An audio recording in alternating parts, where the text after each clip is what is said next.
So, if a leadership team wanted to build like a future-proof operations during major change, You say future proof. That's a hard concept. what's one hard-earned leadership lesson which you wish someone had told you before your first transformation program? Do your homework.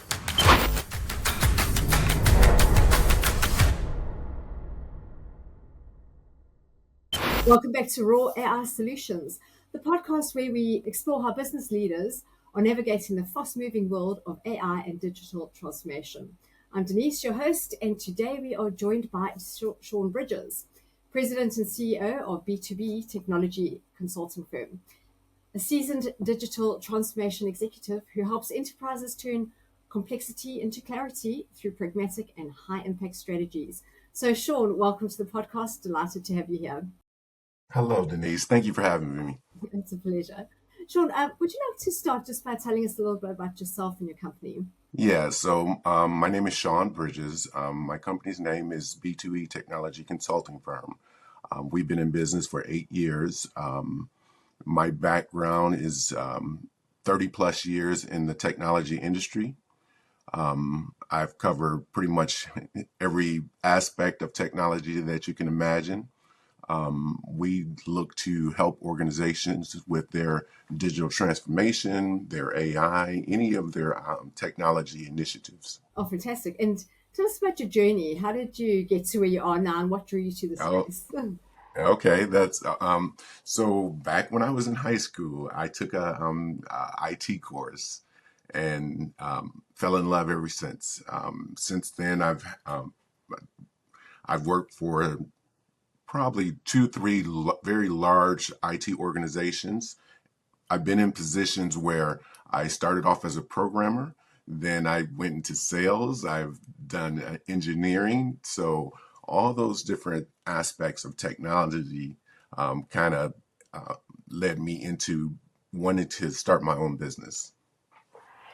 So I have a background, my educational background is in business information systems, and I have a master's degree in technology management.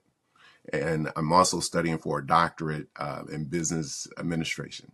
Well, a lot on your plate there. That's a massive leap going from a 9 to 5 job, being an employee, and starting your own company. Yes. What made you think there's a massive pain point here, or I think I can do better on my own, or this is a pain point that I can help people with? Yeah. So because of my love for technology, and when I was a kid, we had a couple of businesses. We had a restaurant and a cleaners. And I believe it was that entrepreneurial spirit that actually led me into wanting to go out on my own and know that I could help organizations, especially with all of my experience, all of my education. It was a natural progression type of deal. Yeah. Well, it's very admirable, that's for sure. So, today's topic, we're going to be speaking about the 6 biggest challenges that business leaders face during IT change and how to Okay. lead through it without losing momentum, customers, or even your own sanity. Yes, Um, yes. so, Sean, when you're leading major IT change, what are the three Yeah. challenges that quietly erode performance? Things that catch leaders off guard and end up dragging the speed down or momentum or delivery.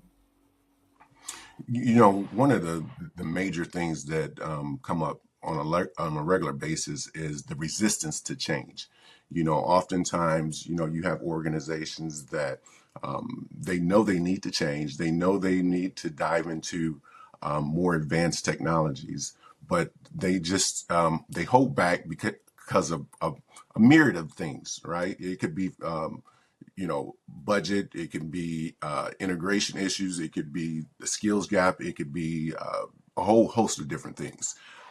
But I believe the resistance to change is the first kind of key hurdle that you want to jump over in order to help your organization take that next leap.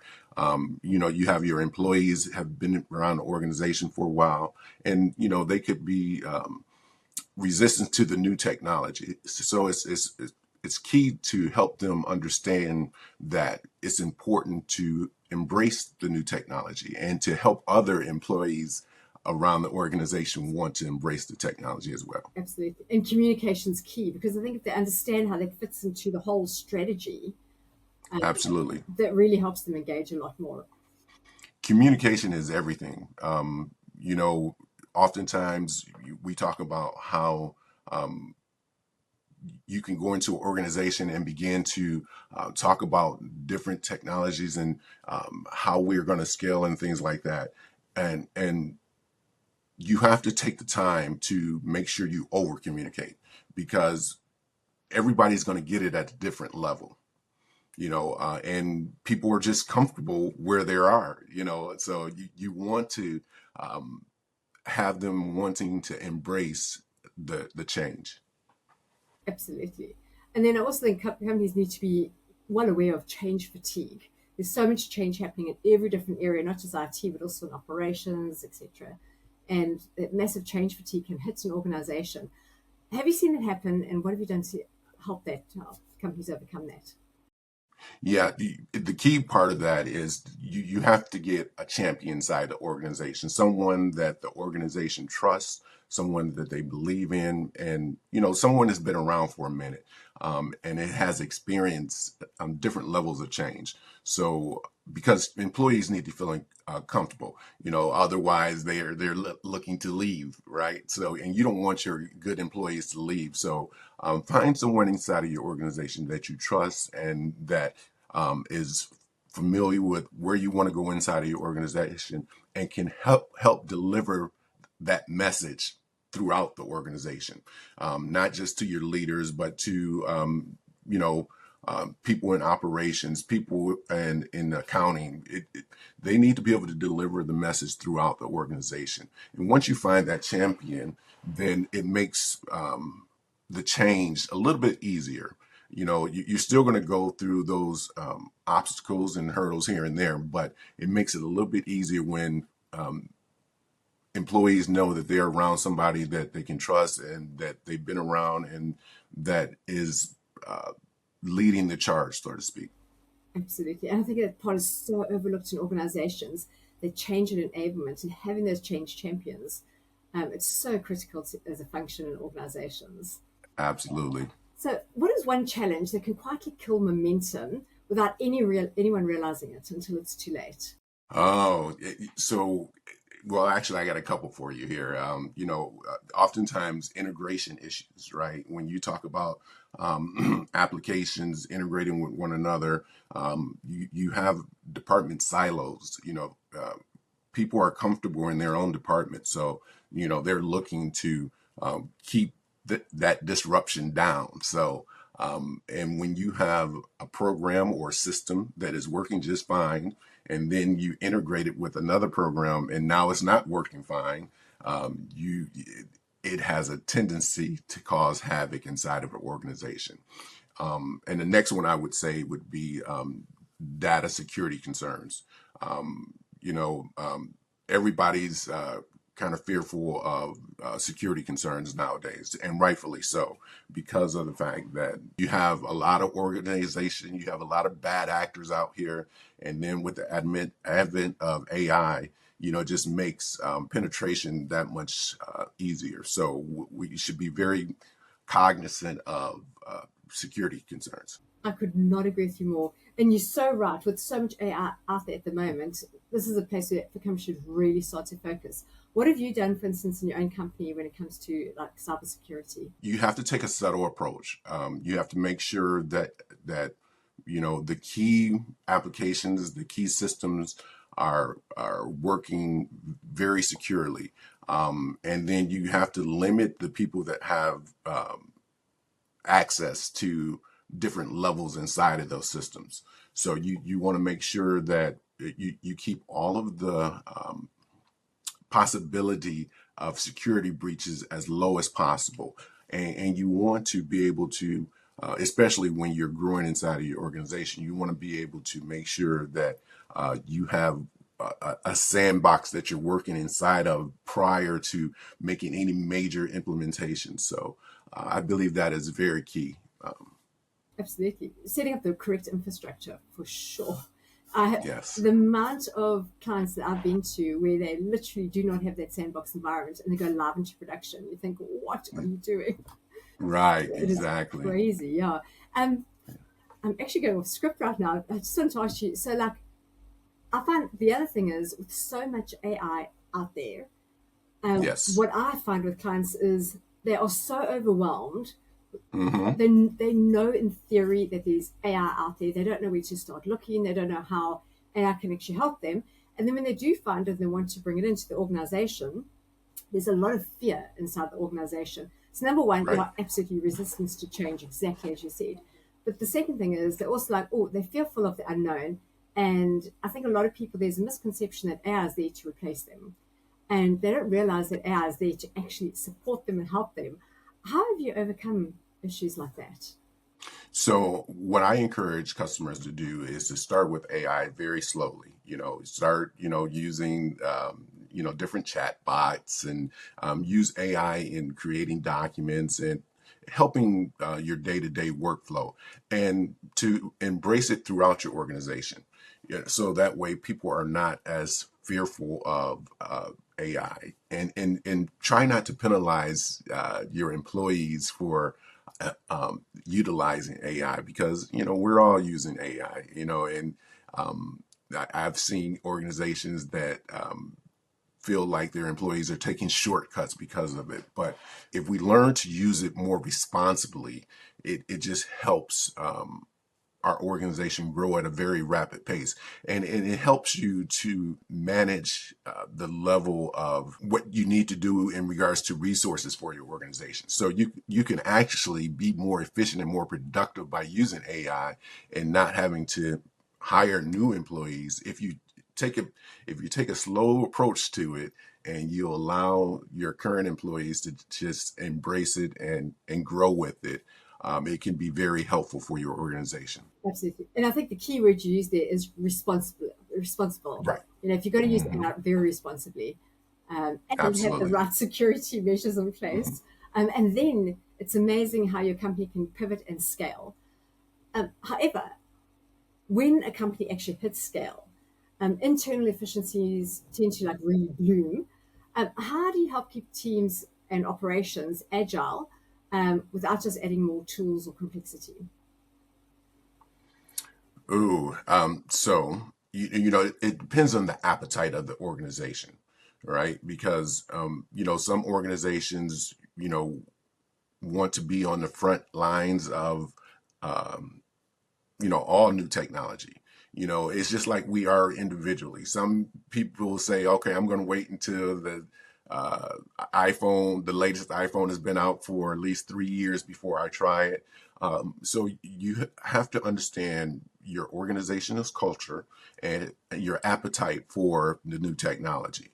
And if you have people that are more advanced than others, I would have them, collaborate together, so that way it can benefit not only the company but the employees as well. So that way they feel secure in their jobs and secure inside of the organization. Yeah, those super users that people can go to as well to unblock things. Um, Right. but it's so important to have that human element when it comes to AI as well. You can't have AI totally on its own.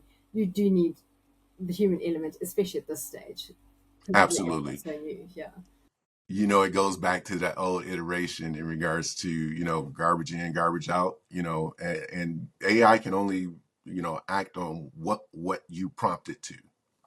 absolutely. And I think that word is Mhm. also key. It's not only use AI responsibly, but also learn how to use AI with the proper prompts. And Correct. I think a lot of people don't know how to actually put proper prompts in there. And the other thing that you mentioned is data. Data is so important as well to make sure your data is clean before it goes into AI. Otherwise, what's going to come out of the back end is not anything that you're going to actually look at. Absolutely. Yeah. So let's talk client experience. So during tech overhauls, how do you keep sales, services, outreach teams all aligned and responsive to customers? You have to keep your clients engaged. They have to feel a part of the change that's happening, because the minute they feel disconnected, things seems to go awry.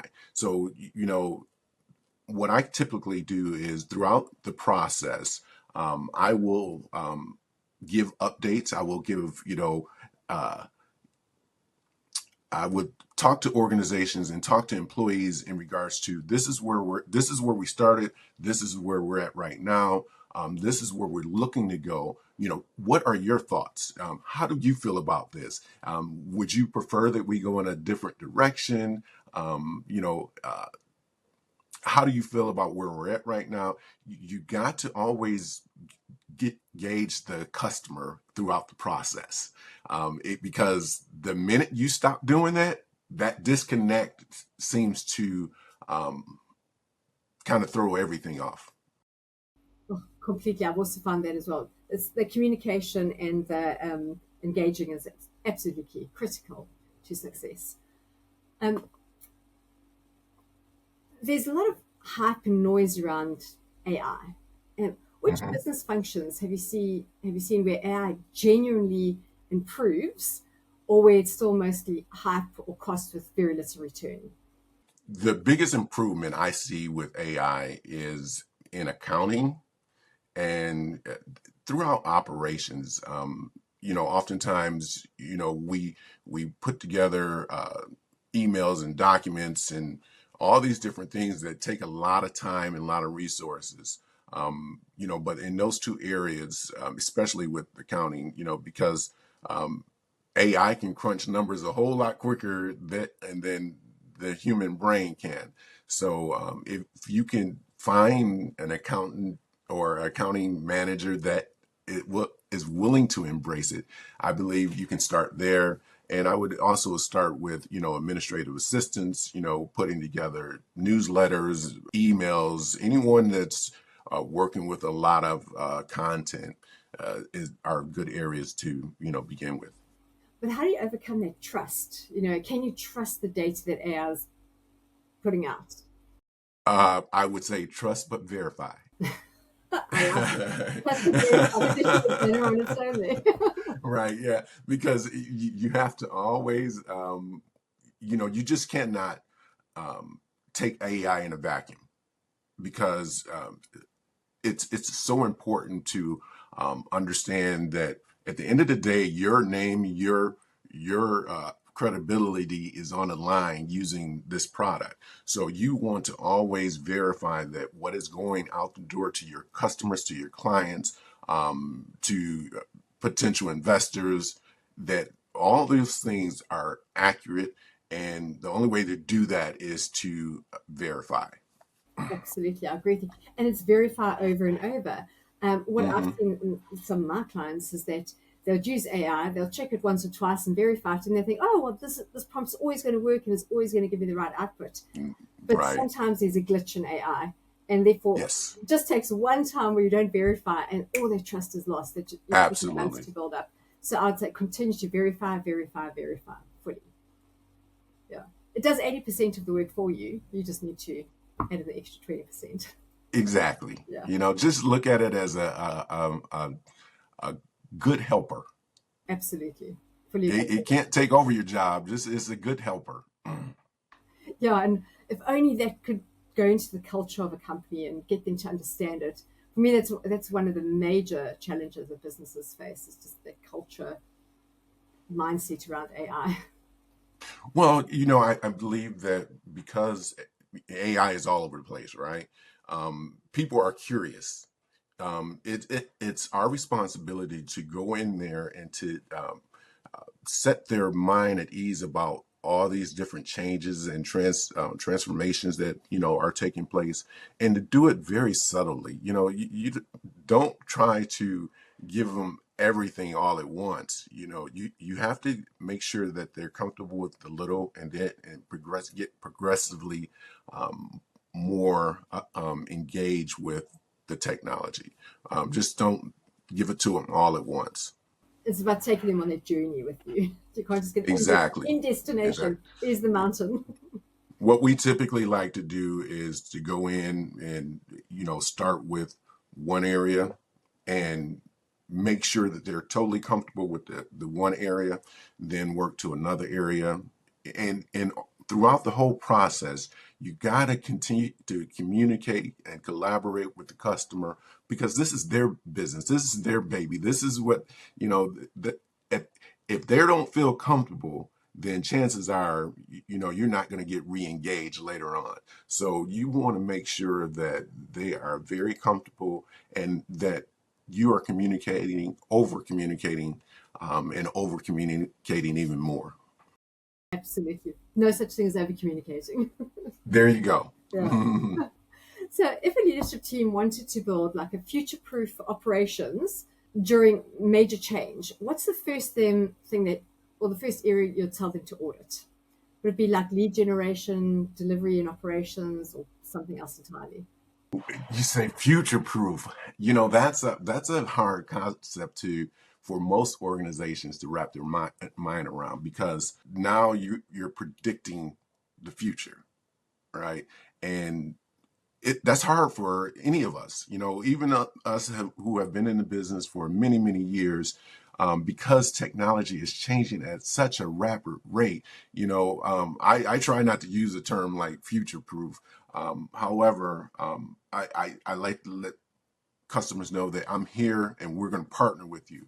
We're going to be with you every step of the way. Now, as changes happen, you know, we're going to be a little bit ahead of where you're currently at, because of our experience, you know, in this area.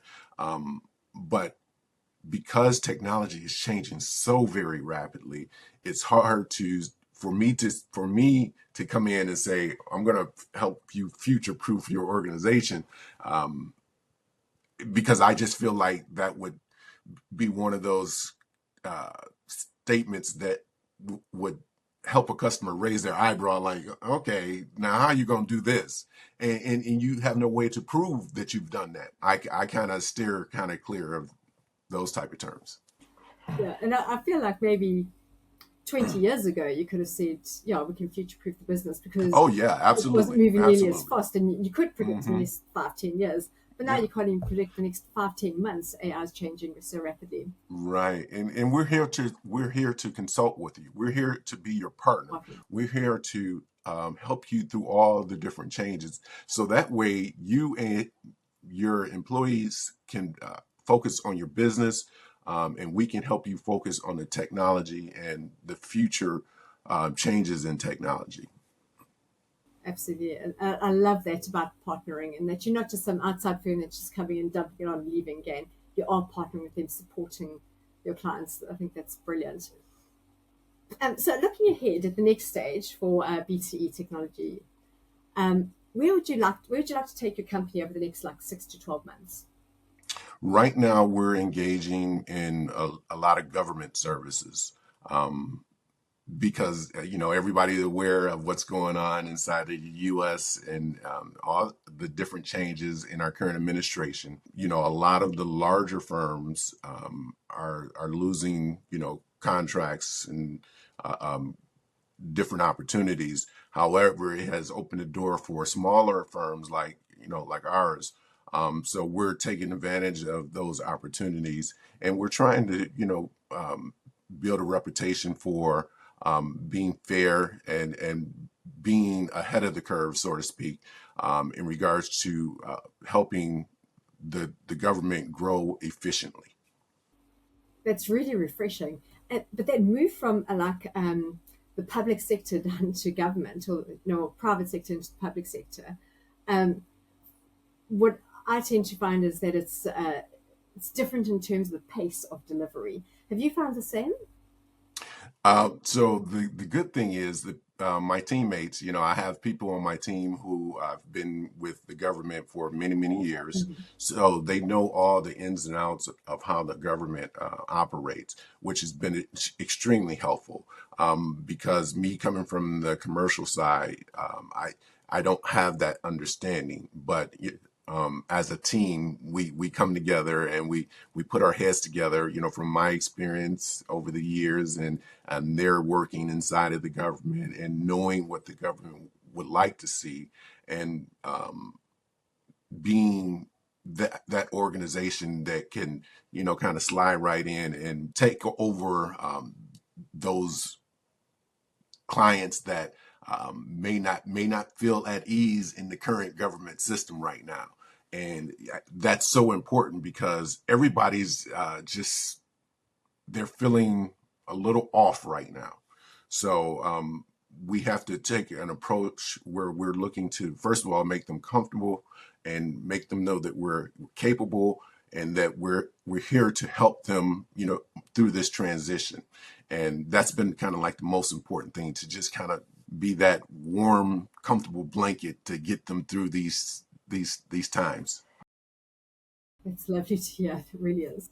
Tell me something. What are one of your biggest challenges you're facing right now?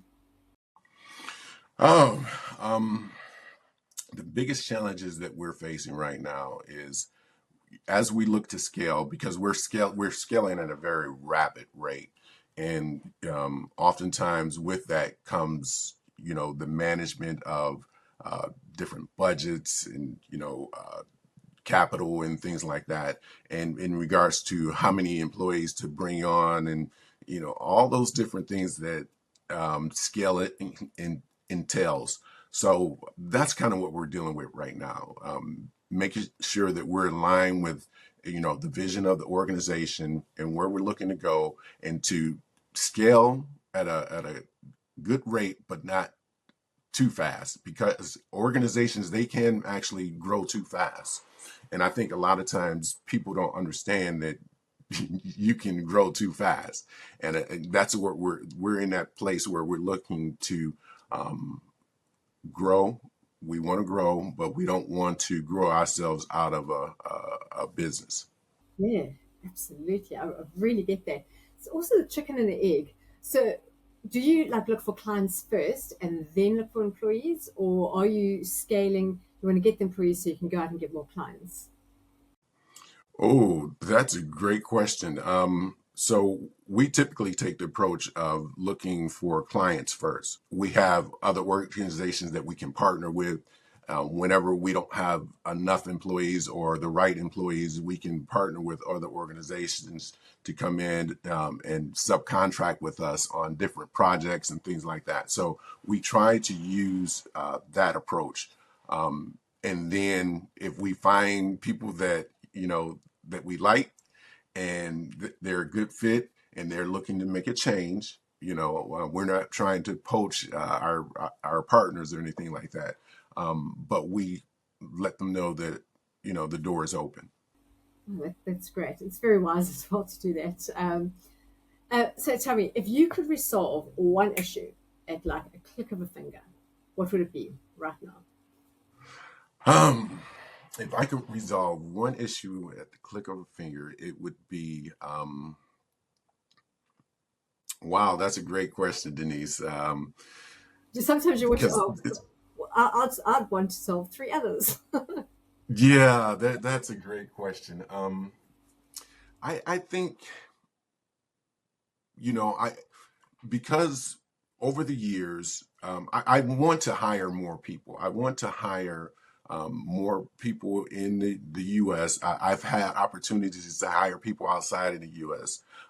But because we've lost so many jobs, I think, I would want to bring on quality jobs. That's kind of been my mission, to create quality jobs for American citizens and people in the U.S.